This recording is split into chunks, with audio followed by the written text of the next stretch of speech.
On this episode of MAGIK Eating and Drinking in Pennsylvania, we're in our state's capital. Perhaps not the first place you'd look for a winery, or expect to find wine this delicious. Wine country, Napa Valley, Washington State, the Finger Lakes, but Pennsylvania?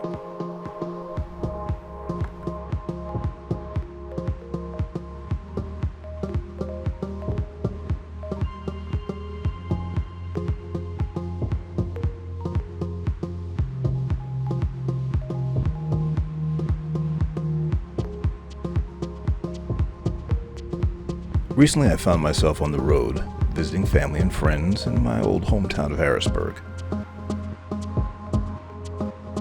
On my way to see my mom, I came across a whole winery, Royal Winery to be specific.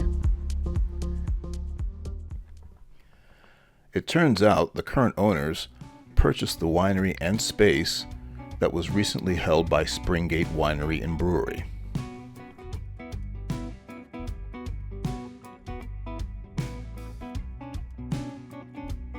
I don't have a lot of experience with wineries, but this looks like a very spacious, though somewhat rustic estate. Definitely an old farmhouse appeal. On a nicer day, though, it would be easy to picture some of the events this space is known for hosting, like parties, live music, food truck festivals, just to name a few. But none of that is happening today.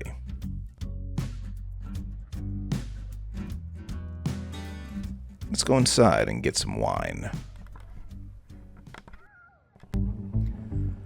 The aesthetics inside continue that farmhouse feeling, but much more modern, as emphasized by the large monitor behind the counter, where you can see Jason is busy minding the store.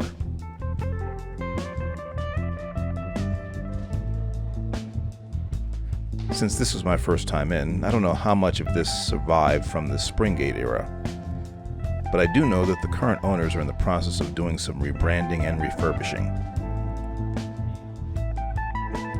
But as you would expect, there is a lot of wine in the inventory. Much of it still bears the Springgate label. Given the size of the estate, the wine shop seemed a little smaller than I expected, but to be fair, it was completely functional. And just beyond the room is a space where you can enjoy a nice sip indoors.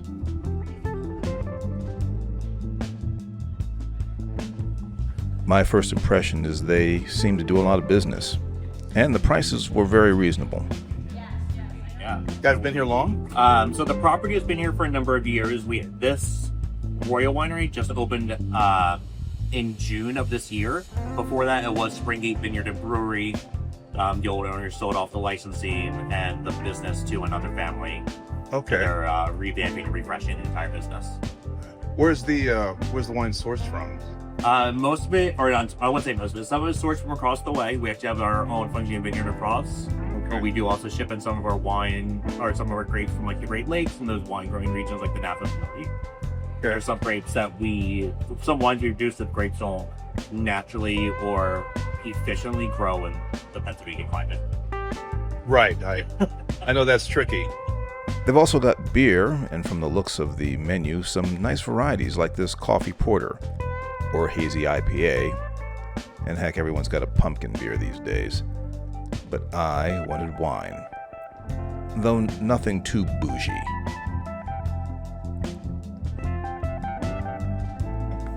So the three wines in the sweet plate we have available is our Renove, our Springgate's Renove, Springgate's Very Red Sangria, and their Sweet Red. The Renove is definitely going to be the sweetest of the three. We do back sweeten that, so after the production process, we add more sugar beyond that. And then the Sangria, we ice that one because the alcohol content, it is our highest alcohol content wine, 13%. Okay. So we add the ice just so people kind of take it a little slow. All right. I took my flight into the next room to enjoy a few sips, and was fortunate enough to make some conversation with some new friends. This is Jack, who was visiting from out of town, and his granddaughter Melanie, who is a local. Fans of the wine. Yes, sweet red is delicious. And I like the sangria. And I liked all three.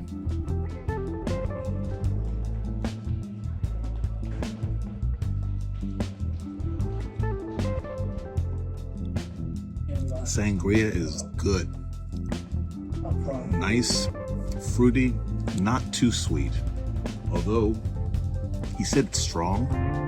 We'll see.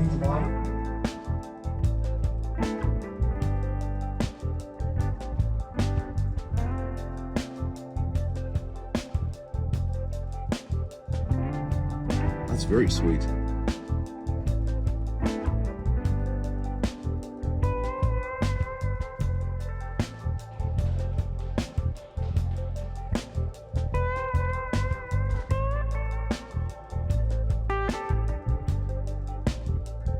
Probably not supposed to do that.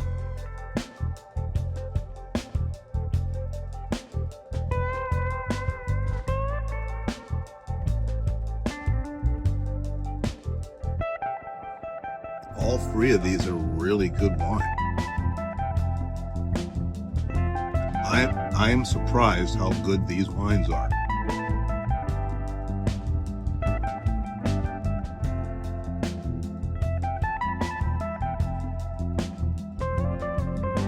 Royal Winery, folks, give them your business, because this wine is fire.